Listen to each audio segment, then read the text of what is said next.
My brother stopped talking to me the day after our mom's funeral. No explanation, no fight. He just vanished from my life. For 3 years, I had no idea why.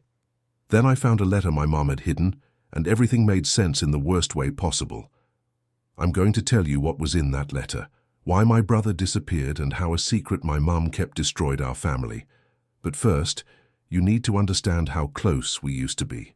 Growing up, my brother Tyler and I were inseparable. He was 4 years older than me, and he was my hero. He taught me how to ride a bike, helped me with homework, and scared off anyone who tried to mess with me at school. We had the kind of bond people always commented on. Everyone said we were lucky to have each other. If you're watching this and you've lost someone close to you, hit that subscribe button. Drop a like if you want to hear more real stories. And let me know in the comments where you're watching from. I'd love to connect with you guys. Tyler left for college when I was 14. He went to a good school on the East Coast, studied finance, and graduated with honors. He got a job at an investment firm right out of college and started making serious money by the time he was 25. Meanwhile, I stayed local, went to a state school, and became a teacher. We had different paths, but we stayed close. He'd call me every week. We'd talk about everything. His job, my students, our mom, random stuff. He'd fly home for holidays, and we'd stay up late playing video games like we did when we were kids. Even when he got engaged to his girlfriend Sarah, he made sure I was involved. I was his best man at the wedding. Our mom was so proud of both of us. She loved that we stayed close, despite living in different states. She'd tell everyone about Tyler's success and my work as a teacher. She never compared us, or made either of us feel less than. She just loved us equally, or at least that's what I thought. Mum got sick when I was 29, lung cancer. She'd smoked for years, and it finally caught up with her. The doctor said it was stage 4 by the time they found it. She had maybe 6 months. Tyler flew home immediately. He took a leave from work and stayed with her. I lived nearby, so I was there every day. Those last few months were brutal. Watching her deteriorate, seeing her in pain, knowing there was nothing we could do. But Tyler and I got through it together. We took turns staying overnight at the hospital, made decisions about her care together, and supported each other when things got really bad. Mom passed away on a Sunday morning. Tyler and I were both there. We held her hands and told her we loved her. After she died, we sat in that hospital room for hours, not saying much, just processing. The funeral was 3 days later. Tyler gave the eulogy. He talked about what an amazing mom she was, how she sacrificed everything for us, how much she'd be missed.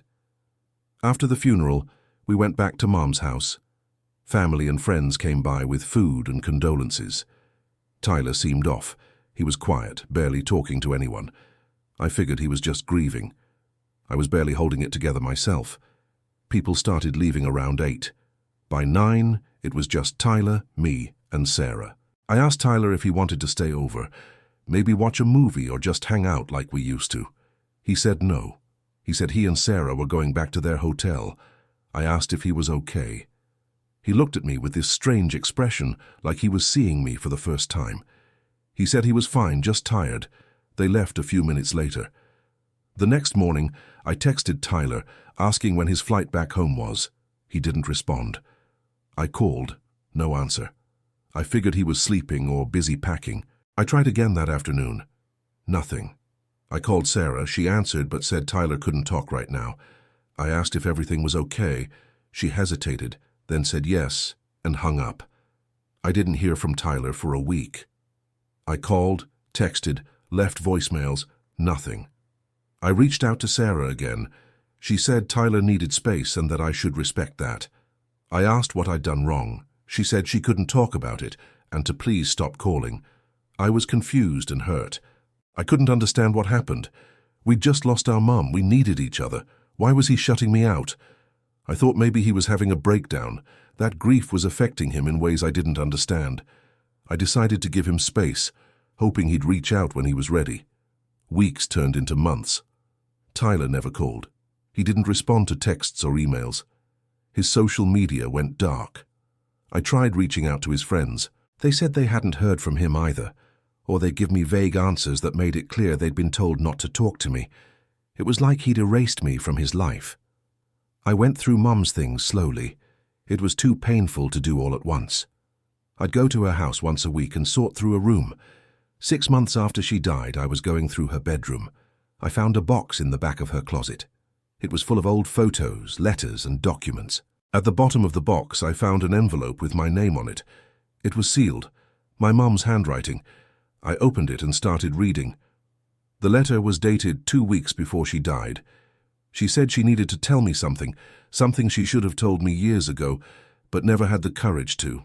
She wrote that Tyler wasn't my biological brother. My dad, who died when I was 5, wasn't Tyler's biological father. Mom had gotten pregnant with Tyler when she was 19, before she met my dad.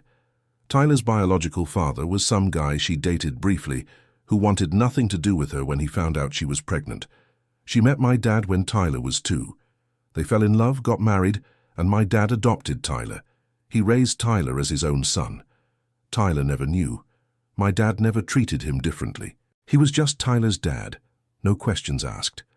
Then my dad died, and Mom never saw a reason to tell Tyler the truth. But when Mom got sick, she felt guilty.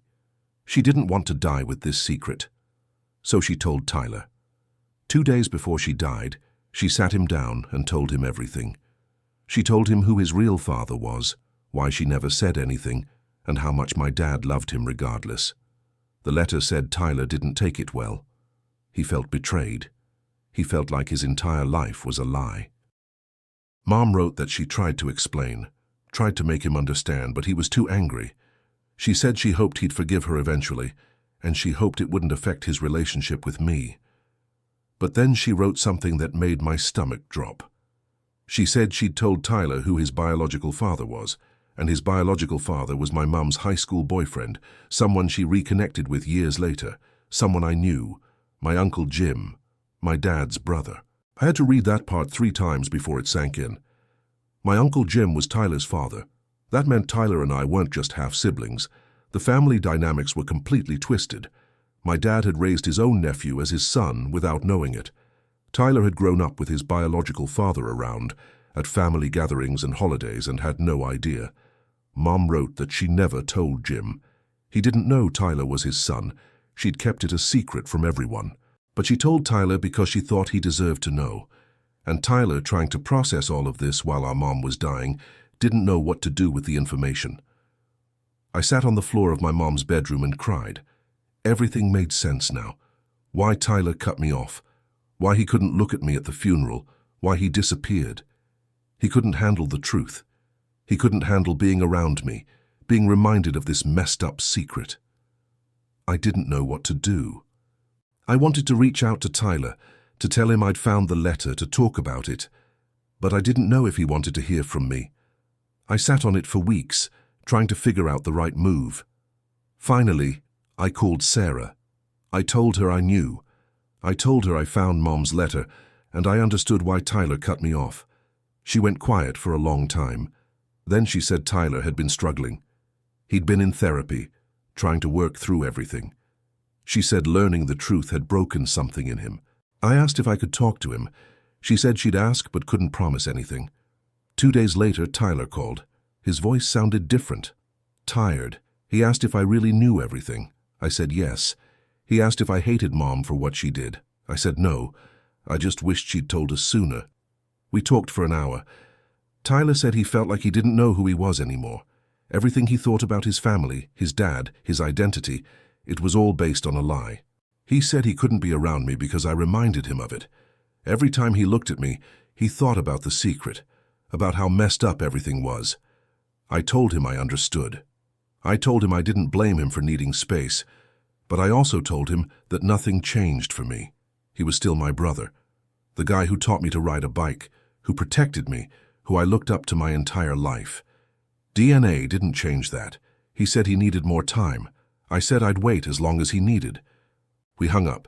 I didn't hear from him again for another year, but at least I knew why. At least I understood. Eventually, Tyler reached out again. We started talking more regularly. It wasn't like it used to be, but it was something. He said therapy had helped him work through a lot of the anger and confusion. He said he was sorry for cutting me out, that it wasn't fair to me. I asked if he ever confronted Uncle Jim. He said no. He didn't see the point. Jim didn't know, and Tyler didn't want to blow up his life too. Some secrets were better left buried. I didn't agree, but I respected his choice. Our relationship is different now. We're not as close as we used to be. There's this distance that wasn't there before. But we're trying. We talk every few weeks. He came to visit last year for the first time since Mum's funeral. It was awkward at first, but by the end of the weekend, it felt a little like old times. I think about Mum a lot. I'm angry at her for keeping this secret, for not telling Tyler when he was younger, when it might have been easier to process, for putting him in a position where he had to learn the truth while she was dying. But I also understand she was scared. She didn't want to lose him. Secrets like this don't just hurt the people directly involved. They ripple out and damage everything around them. Tyler and I lost 3 years because Mum couldn't be honest. Our family is forever changed because of a choice she made decades ago. If there's anything I learned from this, it's that the truth always comes out eventually. And when it does, it's always messier than if you'd just been honest from the start. Mum thought she was protecting Tyler by not telling him, but all she did was make it worse. My brother cut me out of his life after our mom died. For 3 years I didn't know why. Then I found a letter that explained everything, and I realized some secrets are too big to keep hidden. Our relationship will never be what it was, but at least now I understand.